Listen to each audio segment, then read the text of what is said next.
नमस्कार। आपका स्वागत है आपके अपने YouTube चैनल रैंक 2MS में। और मैं आपके लिए लेकर के आया हूँ BSNL टेलीकॉम न्यूज़ में BSNL से रिलेटेड सभी न्यू हेडलाइंस जो जुड़ी हुई हैं आज की यूनियन से रिलेटेड लेटेस्ट अपडेट से। साथ ही हम देने वाले हैं इसमें BSNL नहीं, साथ ही MTNL से जुड़ी हुई सभी लेटेस्ट अपडेट्स। इसके साथ ही BSNL के कर्मचारियों की जुलाई मंथ की सैलरी की ऑफिशियल न्यूज़ की भी हम चर्चा करेंगे कि कब तक आएगी BSNL के कर्मचारियों की सैलरी। इसमें यूनियंस के द्वारा उठाए हुए चुनाव के मुद्दों के बारे में चर्चा कम की जाएगी, मेनली चर्चा की जाएगी BSNL के मुख्य हेडलाइंस के बारे में, जिनमें शामिल होगा BSNL का 4G, साथ ही जियो का 5G कि क्या उसको परमिशन दी जाएगी। लेकिन मैं आपको बता दूं कि DOT के द्वारा पहले से ही उस पर रिस्ट्रिक्शन लगा दिए गए हैं कि हुबई और ZTE पर जब तक फाइनल फैसला नहीं आ जाता है तब तक उनको 5G अलॉट नहीं किया जाएगा। अब बाकी बात करते हैं BSNL 4G की। कम्प्लीटली BSNL और MTNL की इसमें न्यूज़ सुनाई जाने वाली है, अन्य कोई भी न्यूज़ नहीं होगी। तो BSNL की 4th इंस्टॉलमेंट के बारे में, BRS ऑप्टीज की PRS ऑप्टीज के 4th इंस्टॉलमेंट के बारे में, साथ ही BSNL के जितने भी पेंशनर्स हैं उनकी पेंशन से रिलेटेड जो भी लेटेस्ट अपडेट है उसकी हम चर्चा करेंगे। साथ ही BSNL के रेगुलर एम्प्लॉयज़ की 3rd PRC, BSNL 4G, BSNL के JTOs का प्रमोशन, साथ ही BSNL के JEs का डायरेक्ट प्रमोशन बगैर किसी एग्ज़ाम के ड्यू टू कोविड-19 जो एप्लीकेशन दी गई थी प्रीवियसली उसका क्या रिजल्ट रहा। साथ ही हम इस वीडियो में चर्चा करेंगे बहुत सारी खबरों के बारे में जो कि न्यूज़पेपर के द्वारा लेटेस्ट अपडेट में दी गई हैं, जिनमें से होगा BSNL फाइबर और टावर का मोनेटाइजेशन, साथ ही BSNL के कर्मचारियों को जो क्वार्टर्स दिए गए हैं, अलॉट किए गए हैं, तो उनके जो पेमेंट लिया जा रहा है, उसका जो भुगतान लिया जा रहा है BSNL के कर्मचारियों से, उसको लेकर के जो लेटर लिखा गया था उसके बारे में भी हम इसमें जानकारी देखेंगे। साथ ही इस वीडियो में हम देखेंगे कि यूनियंस के द्वारा क्या ट्विटर पर ट्रेंड कराया जाने वाला है, उससे रिलेटेड भी जानकारी, और जितनी भी यूनियंस के द्वारा या फिर न्यूज़पेपर्स के द्वारा लेटेस्ट अपडेट दी गई हैं सभी के बारे में हम डिटेल्स इसमें जानकारी देखेंगे। तो अगर आप चैनल पर नए हैं तो वीडियो के नीचे दिए हुए रेड कलर के सब्सक्राइब बटन को प्रेस करें और घंटी के निशान को ऑल पर सेट कर दें। ये बिल्कुल फ्री है, मुफ्त है, निःशुल्क है और 0 इसका सब्सक्रिप्शन चार्ज है। साथ ही इसके बहुत सारे फ़ायदे हैं, जैसे कि आपको नोटिफिकेशन इससे वीडियो का तुरंत मिल जाता है और आपको मिल जाता है साथ ही इसके रिलेटेड सभी लेटेस्ट अपडेट जो कि BSNL आपके चहेते BSNL की सभी खबरें हैं हम आपको देते हैं सबसे पहले। तो वीडियो को लाइक करिए और चलो वीडियो की शुरुआत करते हैं बिना किसी देरी के। MTNL का पतन और पतन कई दशकों से खराब नीति के कारण राज्य के स्वामित्व वाली सेवा प्रदाता की धीमी गति से हो रही है मृत्यु। तो यहाँ पर आप देख सकते हो कि संसद की सदन समिति ने नई दिल्ली में सांसदों के घरों को जोड़ने के मुद्दे पर चर्चा की। निजी ब्रॉडबैंड सेवा प्रदाता चूंकि राज्य के स्वामित्व वाली MTNL के स्लो नेटवर्क से सांसद निराश हैं और अब तक सांसद के घरों में सेवा प्रदान करने वाला MTNL का विशेष अधिकार था। हालांकि यह हालिया विकास है। MTNL की गिरावट कुछ नई नहीं है। इसकी गिरावट के बीच प्रधानमंत्री PV नरसिंह राव के शासन से बोए गए थे जब सुखराम दूरसंचार मंत्री थे। अगर नेक्स्ट अपडेट में देखा जाए तो MTNL कामगार संघ के अध्यक्ष का कहना है कि MTNL में प्रतिनियुक्ति पर काम कर रहे दूरसंचार विभाग के DOT के सभी कर्मचारी मध्य और शीर्ष प्रबंधन के कर्मचारी हैं। MTNL नीचे की ओर क्यों है, इसका एक बड़ा कारण यह है कि इसके मध्य और शीर्ष प्रबंधन MTNL में प्रतिनियुक्ति पर काम करने वाले दूरसंचार विभाग यानी DOT के कर्मचारी हैं जिनकी MTNL में कोई हिस्सेदारी नहीं है। मुंबई मिरर के साथ बात करते हुए दक्षिण मुंबई के सांसद और MTNL के कामगार संघ के अध्यक्ष अरविंद सावंत ने कहा कि डिप्टी जनरल मैनेजर से लेकर के प्रिंसिपल GM के पद तक के अधिकारी DOT से प्रतिनियुक्ति पर आते हैं और वे शीर्ष प्रबंधन के लिए जवाबदेह नहीं होते हैं। उनके कार्यों या आयातों अगर किसी को पता चलता है, खींचा जाता है, इसके खिलाफ पूछताछ शुरू की जाती है तो बस वो डीओटी में वापस चले जाते हैं। एमटीएनएल में 15 महाप्रबंधक और 5 मुख्य महाप्रबंधक स्तर के अधिकारी हैं जो दिल्ली और मुंबई सर्किल में काम करते हैं। वहीं अगर हम खबरें देखें यूनियंस के द्वारा दी हुई, तो डीओटी हुबेई और जेडटी को 5G ट्रायल से प्रतिबंधित करने की सिफारिश करता है। यानी कि डीओटी की एक समिति ने सरकार से चीनी दूरसंचार उपकरण निर्माताओं हुबेई और जेडटी को 5G परीक्षणों में भाग लेने से प्रतिबंधित करने की सिफारिश की है। इसके बाद दोनों चीनी कंपनियों को 5G नीलामी प्रक्रिया में भी प्रतिबंधित कर दिया जाएगा। यह सूचित किया जाता है कि यह निर्णय भारत सरकार द्वारा सार्वजनिक सीमाओं पर प्रतिबंध लगाने के बाद लिया गया है, भारत के साथ अपनी सीमाओं को साझा करने वाले देशों से। अप्रैल से जून में एयरटेल का शुद्ध घाटा 15,933 करोड़ रुपये है। यानी अप्रैल से जून 2020 तक पिछले साल की इसी अवधि में एयरटेल का घाटा सिर्फ 2,866 करोड़ रुपये था। 20 को या इससे पहले माननीय सांसदों को ज्ञापन प्रस्तुत करना और साथ ही यूनियंस के अनुसार 5/8/2020 पर ट्विटर अभियान भी चलाया जा रहा है।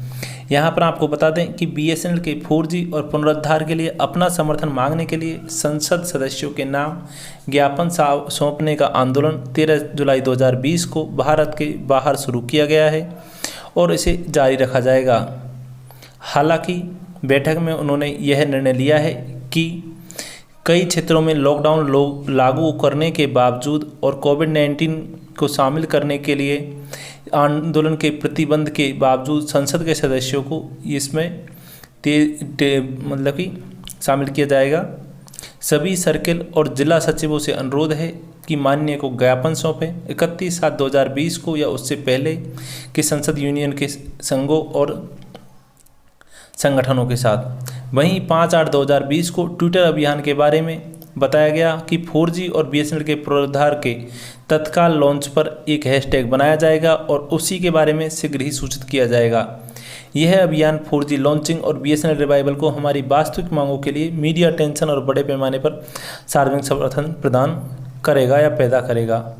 सभी सर्किल सचिवों, CHQ पदाधिकारियों, DWSC सदस्यों, सर्किल पदाधिकारियों, कार्यकर्ताओं और जिला सचिवों से अनुरोध है कि वे ट्विटर अभियान की कार्यक्रम को एक शानदार सफलता दें। वहीं तेलंगाना और AP सर्किलों में BRS-19 सेवानिवृत्त लोगों के भुगतान के लिए गए भूतपूर्व ग्राम से लाखों रुपयों की गलत वसूली और रोक। BSNL कॉर्पोरेट कार्यालय से कोई स्पष्टीकरण प्राप्त किए बिना लेखा अधिकारियों के एक समूह के संबंध में गलत रिकवरी और तेलंगाना एवं AP सर्किल प्रशासन द्वारा भूतपूर्व वसूली राशि के बारे में GS को निदेशक HR के संज्ञान में लाया गया। तो ये तो थी BSNL की यूनियंस के द्वारा दी हुई जानकारी। इसके अलावा LDC SDE का JTO के जो JTO से SDE में प्रमोशन था उसके बारे में यहाँ पर बताया गया है कि JTO में LDC SDE को JTO में वापस लाने के लिए बहाली के आदेश जारी न करने में देरी के बारे में अपनी गंभीर चिंता व्यक्त की है और डायरेक्टर HR ने आश्वासन दिया है कि जल्द ही समिति की रिपोर्ट प्रस्तुत की जाएगी और बहुत जल्द डिसीजन लिया जाएगा। वहीं आपको बता दें JO99 बैच वेतन निर्धारण और रिकवरी समस्या की स्थिति।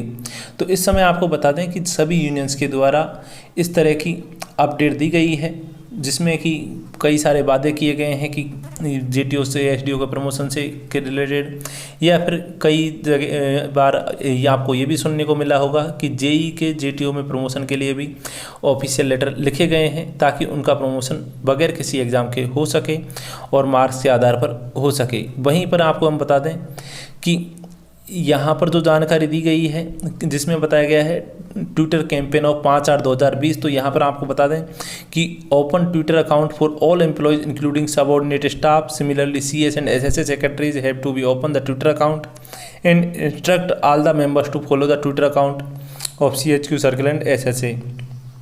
तो यहाँ पर ट्विटर पर हैशटैग चलाने की 4G लॉन्चिंग और BSNL रिवाइवल से रिलेटेड जो ट्विटर कैंपेन चलाया जाएगा उससे रिलेटेड यहाँ पर बात की गई है। इसके अलावा BSNL ने 7 ब्रॉडबैंड योजनाओं को संशोधित किया है। 10 योजनाओं के लिए लैंडलाइन टैरिफ को बढ़ाया। संशोधन 2 GB BSNL CUL और सुपरस्टार 300 सहित लोकप्रिय योजनाओं के मासिक किराए को बढ़ाता है। वहीं आपको बता दें BSNL 1 अगस्त से संशोधन के अनुसार ग्राहकों से शुल्क वसूलना शुरू करेगा। नया बदलाव पैन इंडिया के आधार पर लागू है और BSNL अपने नए और मौजूदा दोनों सब्सक्राइबर्स के लिए यह रिवीजन लेकर आया है। इसमें 7 ब्रॉडबैंड योजनाओं को संशोधित किया है और 10 योजनाओं के लिए लैंडलाइन टैरिफ को बढ़ाया है। यहाँ पर आप देख सकते हो कि BSNL ने मासिक किराए में वृद्धि के साथ अपनी 7 ब्रॉडबैंड सेवाओं को संशोधित किया है। नया संशोधन सभी टेलीकॉम सर्कलों में पैन इंडिया के बेसिस पर लागू होगा। यहाँ पर बाकी आप देख सकते हो 1 अगस्त से अपनी सेवाएं प्रदान करता है। BSNL अपने मौजूदा ब्रॉडबैंड उपयोगकर्ताओं को भी अपडेट के बारे में सूचित कर रहा है। अपनी ब्रॉडबैंड योजनाओं के संबंध में परिवर्तनों के साथ साथ ऑपरेटर नए और मौजूदा दोनों ग्राहकों के लिए फिक्स्ड लैंडलाइन प्लान भी बढ़ा दिए गए हैं। चेन्नई विभाजन BSNL जारी किया गया है, जिसकी ब्रॉडबैंड सेवाओं में संशोधन की घोषणा करते हुए अपनी साइट पर एक नोटिस नए ग्राहकों के साथ साथ मौजूदा ग्राहकों के लिए भी 7 ब्रॉडबैंड योजनाओं में बदलाव किया गया है। ऑपरेटर द्वारा ब्रॉडबैंड और लैंडलाइन दोनों योजनाओं में संशोधन शुरू में टेलीकॉम टॉक द्वारा रिपोर्ट किया गया था। BSNL expand 1500 GB FTTH broadband plan on a promotional basis. The plan comes at a monthly charge of rupees 1999. BSNL also offers the same plan in Tamil Nadu and Puducherry. तो यहाँ पर आप देख सकते हो कि ये 1500 GB वाला FTTH भारत फाइबर प्लान भी BSNL लेकर के आया है। इसमें ये चेन्नई और तेलंगाना सर्किल के है। 90 दिन का प्रमोशनल बेसिस बैक इन जनवरी, और पहले भी ये चालू किया गया था। इसमें आपको बता दें कि ये इसकी सबसे ज़्यादा फ़ायदा इसमें यह है कि इसमें 200 MBPS तक की स्पीड आपको मिलेगी और 1500 GB एक महीने में डाटा मोर देन सफिशिएंट होता है। एक तरह से ये अनलिमिटेड की तरह ही है। वहीं स्टरलाइट टेक ने कहा है कि BSNL का जितना भी आउटस्टैंडिंग ड्यूज बकाया है वह 100 करोड़ रुपए से अब कम हो गया है और जल्दी ही ऐसा माना जा रहा है कि इस साल ये पूरा का पूरा ख़त्म हो जाएगा और BSNL के ऊपर कर्जा बिल्कुल भी नहीं रहेगा।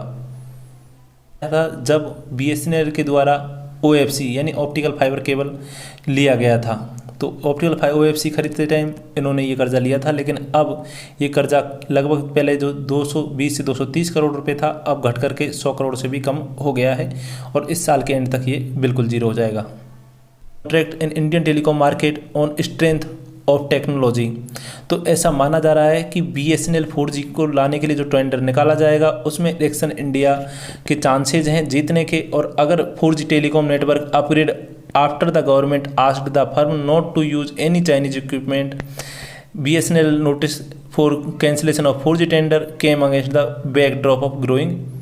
तो आपको बता दें कि BSNL के अंदर जब 4G जो लाया जा रहा था चाइनीज उपकरणों के बेसिस पर, जब से उनका बैन लगाया है तब से इरेक्शन इंडिया की आशाएं बढ़ गई है और अब मैक्सिमम चांसेस हैं कि इरेक्शन इंडिया को भी ये टेंडर मिल सकता है। आया है जो है 147 रुपये का नया प्लान, जिसमें मिलेगा आपको 10 GB डाटा और 30 दिन की वैलिडिटी। इसके अलावा अनलिमिटेड कॉलिंग भी मिलेगी। थर्ड PRC की तो बता दूं कि BSNL 4G और BSNL MTNL के मर्जर के बाद ही थर्ड PRC मिल पाएगी, चाहे कोई यूनियंस कितने भी वादे करे उससे आपको कोई भी मुझे नहीं लगता कि उम्मीद रखनी चाहिए। वहीं हम बात करें BSNL के JTO से SDO में प्रमोशन या JE से JTO में प्रमोशन, तो उसके लिए लेटर कई बार यूनियंस के द्वारा लिखे गए हैं, लेकिन सिर्फ ये लिखे गए हैं, इनका रिप्लाई अभी तक कुछ पॉजिटिव रिप्लाई मुझे नज़र नहीं आया है कि किसी भी यूनियंस के द्वारा अपडेट किया गया हो। वहीं अगर हम बात करें नेक्स्ट अपडेट में कि BSNL के जो 4G है उसके लिए भी अभी तक कोई भी फाइनल अपडेट नहीं है कि कितने महीने में आएगा, लेकिन हालांकि पहले 1-2 बार न्यूज़ आई थी जिसके अनुसार हम आपको बताएं कि लगभग 7 से 8 महीने का टाइम अभी तक लग सकता है।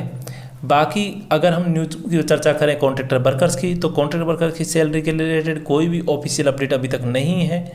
जैसे ही कोई ऑफिशियल अपडेट आएगी हम आपको बता देंगे। हालांकि एक बार जब इनके द्वारा स्ट्राइक की गई थी, GM का घेराव किया गया था, उस समय कुछ कमेटी वगैरह बिठाई गई थी और कुछ जानकारी या फिर अपनी जितना भी डिपार्टमेंटल इंक्वायरी की गई थी उसके बाद में कलेक्टर के द्वारा उसमें हस्तक्षेप किया गया था और उसी के बावजूद ये बताया गया था कि हम कोशिश करेंगे कि जल्द से जल्द आपका भुगतान हो जाए। लेकिन अभी तक कितना लगभग 16 से 18 महीने का पेमेंट बाकी है कॉन्ट्रैक्टर वर्कर्स का। लेकिन वहीं अगर बात करें जुलाई मंथ की सैलरी की, तो BSNL के कर्मचारियों की जुलाई मंथ की सैलरी अब हो चुकी है लगभग 20 से 22 दिन फिर से डिले, क्योंकि आपको बता दें कि जो 31 तारीख को आने वाली थी तो ना ही तो सर्किल ऑफिस में फंड आया है और ना ही सैलरी की कोई आने की अभी उम्मीद है, यानी किसी भी यूनियंस के द्वारा अपडेट नहीं किया गया है। हालांकि यूनियंस के द्वारा ये ट्विटर पर ट्रेंड चलाया जाएगा जिसमें हो सकता है कि सैलरी को भी एक विशेष मुद्दा लिया जाए। हालांकि उसमें किसी भी यूनियंस के द्वारा सैलरी से रिलेटेड अपडेट पर कोई जानकारी वहाँ पर नहीं दी है। उन्होंने कहा है कि BSNL 4G और रिवाइवल रहेगा मेन मुद्दा ट्विटर ट्रेंड में, लेकिन BSNL की सैलरी भी हो सकता है एक और ख़ास मुद्दा। तो दूसरी अगर हम बात करें BRS ऑप्टीज की, तो BRS ऑप्टीज के लिए जो जानकारी मिल रही थी पहले जो ऑफिशियल लेटर निकला था उसके अनुसार ये था कि 31 तारीख तक BRS ऑप्टीज का फंड DOT के द्वारा BSNL को और MTNL को दे दिया जाएगा, लेकिन 4th इंस्टॉलमेंट का, लेकिन अभी तक इसकी कोई भी ऑफिशियल अपडेट या पर जानकारी नहीं आई है जिससे कि ये पता चल सके कि DOT के द्वारा फंड रिलीज कर दिया गया है। हालांकि ऐसा माना जा रहा है कि फर्स्ट वीक ऑफ अगस्त में आपका फंड आपके सर्किल ऑफिस में आ जाएगा और उसके बाद ही आ पाएगा वो आपके अकाउंट में सेकंड वीक का, जैसा कि बताया जा रहा था। तो हालांकि ये सेकंड वीक से डिले भी हो सकता है क्योंकि अभी तक DOT के द्वारा भी फंड BSNL को नहीं दिया गया है। तो अब बात करें हम BSNL के इसके अलावा क्वार्टर्स की, तो क्वार्टर्स की अभी उसी तरह से है जिस तरह से 3rd PRC, यानी कि सिर्फ और सिर्फ ऑफिशियल लेटर लिखा गया है यूनियंस के द्वारा, लेकिन उसके रिप्लाई में अभी तक ऐसी कोई जानकारी नहीं आई है कि क्वार्टर्स की फ़ी कम कर दी गई है। वहीं ग्रेच्युटी के लिए तो सेम न्यूज़ है कि ग्रेच्युटी में अगर देरी होती है तो आपको ब्याज मिल ही जाएगा, लेकिन 4th इंस्टॉलमेंट में ऐसा कुछ नहीं है। कि पे loss up to ₹15,000 per month 16,000 पीड़ित BSNL कर्मचारी यानी DRJTO 2007 बैच के, 2008 बैच के, उस तरह की पूरी कंप्लीट लिस्ट दी हुई है। तो आप देख सकते हो इस तरह की जानकारी। मल्टीपल रिचार्ज फैसिलिटी, तो ये तो आप जानते ही हो सबके बारे में। इसके अलावा वीडियो पॉज करके भी देख सकते हो BSNL के, जिनके बारे में भी आप देख सकते हो कि कितना ज़्यादा फ़ायदा है। बहुत ही सस्ता माना जाता है हमेशा ही BSNL को। और यहाँ पर आप देख सकते हो कि वैलिडिटी भी इसकी ज़्यादा है, पर डे का डाटा भी आपको ज़्यादा मिल रहा है और SMS भी मिल रहे हैं उतने ही जो अन्य कंपनियां दे रही हैं। तो ये बहुत ज़्यादा बेनिफिशियल है। आपको बता दूं कि BSNL के कर्मचारियों से रिलेटेड सभी लेटेस्ट अपडेट में आपको यहाँ पर मैक्सिमम जानकारी दे दी गई है। चूँकि वीडियो काफ़ी लेंथी होता जा रहा है इसलिए वीडियो को यहीं पर ख़त्म करते हैं। मिलते हैं नेक्स्ट वीडियो में नेक्स्ट न्यूज़ के साथ में। तब तक वीडियो को लाइक करें, दोस्तों के साथ शेयर करें और सब्सक्राइब करें आपके अपने YouTube चैनल को। धन्यवाद।